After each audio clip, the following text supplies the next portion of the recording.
Recently, the US Secretary of State Marco Rubio said that the Russian-Ukraine war is a proxy war between nuclear powers and needs to be ended.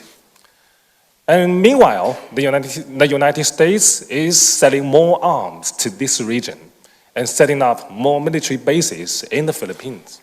So, if the proxy war in Europe needs to be ended, are you concerned that a proxy war in Asia might be launched? Thank you.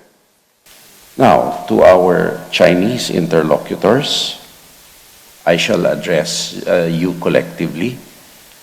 And thank you for the propaganda spills disguised as questions.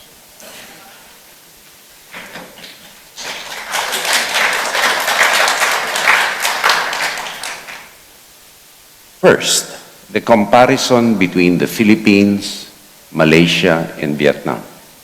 Let us not forget that while we are members of ASEAN, we are sovereign countries, each with its own territorial integrity and sovereignty.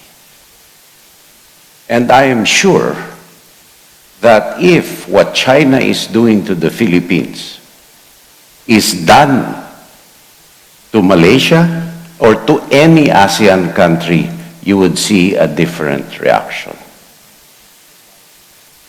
And certainly as an ASEAN brother, the Philippines will stand up with that ASEAN brother in time of need,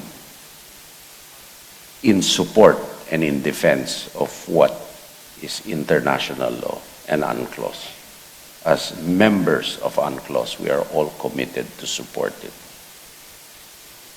On the dialogue with China, unfortunately, in my personal opinion, the fact that the question was asked in the way it does, it engenders a deficit of trust in China's words vis-a-vis its actions. I just look back to 1995 on a place called Mischief Reef. There were a few bamboo structures erected there, and China said that these were temporary havens for fisherfolk.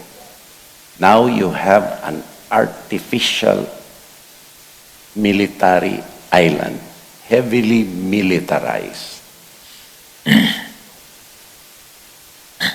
China says that it has peaceful intentions. Why does it continue to deny the Philippines its rightful provenance under international law and UNCLOS? And as proof of this, we do not stand alone.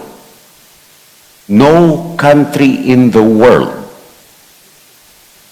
supports the 9-dash line claim of China, or the idea that waters within this 9-dash line are internal waters of China. Several countries in the world, no less than 50, have joined the Philippines in condemning China's behavior in the South China Sea. None have agreed with China, and none has condemned the Philippines for standing up against China in the face of a threat to its territorial integrity and sovereignty, for which I thank the members in this chamber right now for your support. And thus, for dialogue to be effective, it must be coupled with trust. And China has a lot of trust building to do to be an effective negotiating partner in dispute settlement. We have to call a spade a spade. And that's what we see, and that is the biggest stumbling block to dispute resolution or dialogue with China. That deficit of trust, which I think any rational person or any person that is not ideologically biased with freedom of thought and freedom of speech will agree with me. And lastly,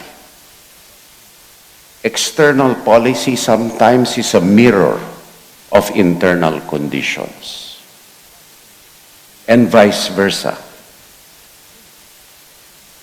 I, for one, cannot trust a country which imposes, represses its own people.